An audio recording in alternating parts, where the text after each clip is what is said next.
नमस्कार, मी गणेश निलकंठ पाटील सदर चिवा ब्रिजवरून बोलतोय आणि इथे चिवा ब्रिजला आता तुम्ही बघू शकता 22/1/2025 मध्ये ऑर्डर झालेली होती। हे रस्ता आणि हे पत्रे हे खोलण्याबद्दल हायकोर्टाने ऑर्डर करूनही आतापर्यंत तहसीलदार, मुंब्रा पोलीस स्टेशन किंवा कॉर्पोरेशन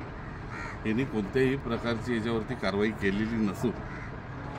इथे आता मोठ्या प्रमाणात डंपिंग आणि भरावाचं काम चालू आहे। ठाणे जिल्ह्याचे पालकमंत्री एकनाथ शिंदे आणि त्यांचे चिरंजीव श्रीकांत एकनाथ शिंदे हे या कामामध्ये पार्टनर असल्याने आणि त्यांच्या देखरेखीत हा काम चालू असल्याने त्यांचा इथला बिल्डर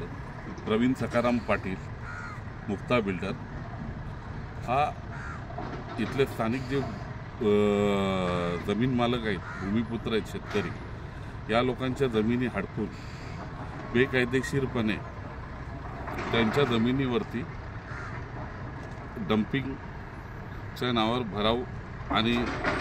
2300 कोटीचा जो ठाणे महानगरपालिकेचा डंपिंगचा टेंडर आहे हा जो निघलेला होता हा करत असून आता तुम्ही बघू शकता की अशा प्रकारे दिशाभूल करणारा तहसीलदारने एक लेटर काढलेला आहे की सदर दिवेला जाणारा हा मार्ग खुला झाला आहे। त्यांचा बेकायदेशीर जो काम आहे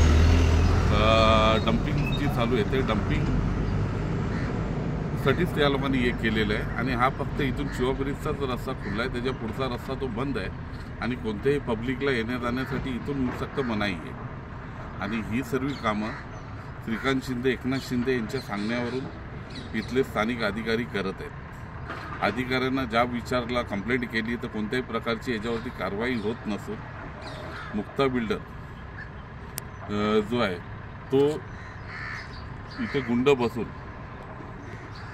या कंपाऊंडच्या आतमध्ये असा पत्रा लावून आपला हे केलेला आणि सदर जमीन ही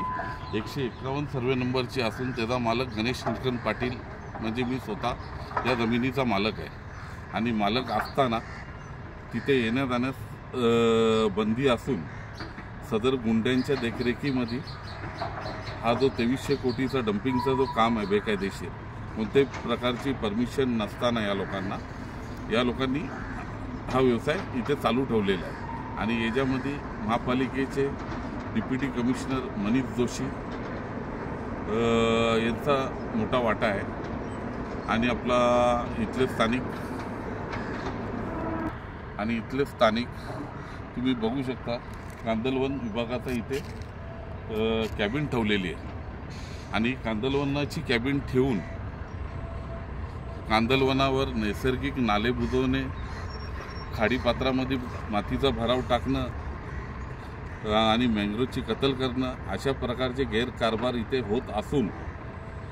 हे फक्त एकनाथ शिंदे यांच्या सांगण्यावरून आणि यांच्या देखरेखीत होत असल्याने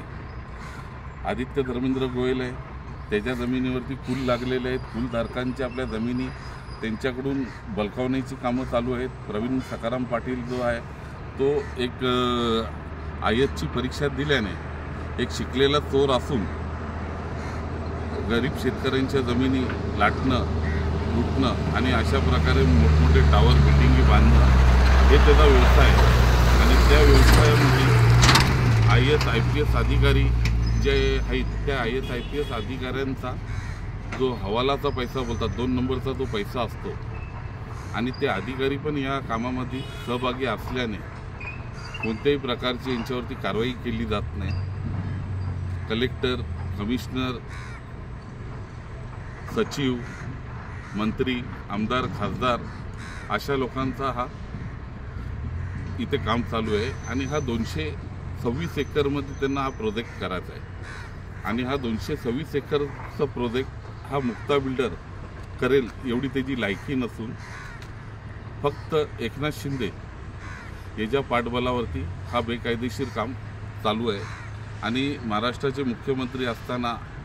आता उपमुख्यमंत्री असताना ठाण्याचे पालकमंत्री असल्याने कलेक्टर, पोलीस कमिशनर किंवा कोणीही यांच्यावरती कारवाई करायला तयार नसून पालकमंत्री बोलला तर एक ठाण्याचा मुख्यमंत्रीच असल्यासारखा एक पद आहे तो, आणि त्या पदाचा दुरुपयोग करून बेकायदेशीरपणे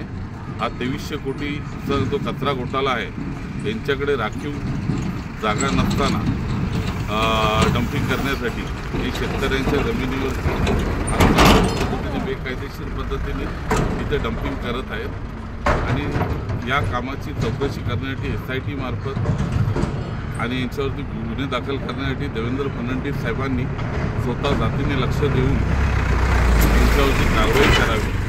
आणि हा 50 ते 60 वर्ष जुना शिवा ब्रिज इथून गाववाल्यांसाठी पब्लिकसाठी येण्या जाण्यासाठी असताना